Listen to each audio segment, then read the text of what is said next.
GST और income tax में relief के बाद अब आरबीआई भी दिवाली से पहले बड़ी राहत दे सकती है। दरअसल रिजर्व बैंक की इस महीने होने वाली एमपीसी की मीटिंग में इंटरेस्ट रेट में 25 बेसिस पॉइंट की कटौती की जा सकती है।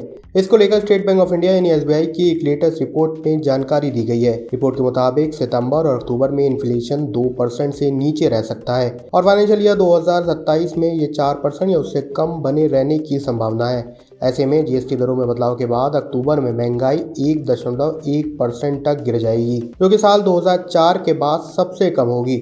हालांकि अगस्त में सीपीआई 2% ज़्यादा रही थी, लेकिन यह अभी भी आरबीआई के पूर्व अनुमान 3.2% के सालाना से कम है। ऐसे में अगर आरबीआई रेपो रेट कम करता है तो लोन और इंटरेस्ट की दरें कम हो जाएंगी, जिससे आम लोग और कारोबारियों को राहत मिलेगी। इसका सीधा मतलब है कि आपकी ईएमआई कम की जा सकती है। इसके अलावा रिपोर्ट में कहा गया है कि अभी महंगाई पूरी तरह से काबू में है और आगे भी इसके कम होने की ही उम्मीद है। आरबीआई के एमपीसी की अगली मीटिंग 29 और 30 सितंबर को होगी। इसका फैसला यानी कि रेपो रेट पर 1 अक्टूबर 2025 को फैसला सुनाया जाएगा।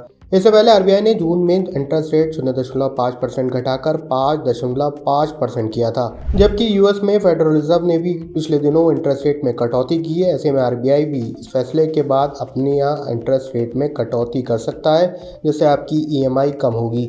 आरबीआई के इस नए फैसले पर आपकी क्या राय है, हमें कमेंट सेक्शन में ज़रूर बताएं। फाइनेंस और शेयर मार्केट की दूसरी सभी खबरों के लिए पैसा लाइव को लाइक और सब्सक्राइब जरूर करें।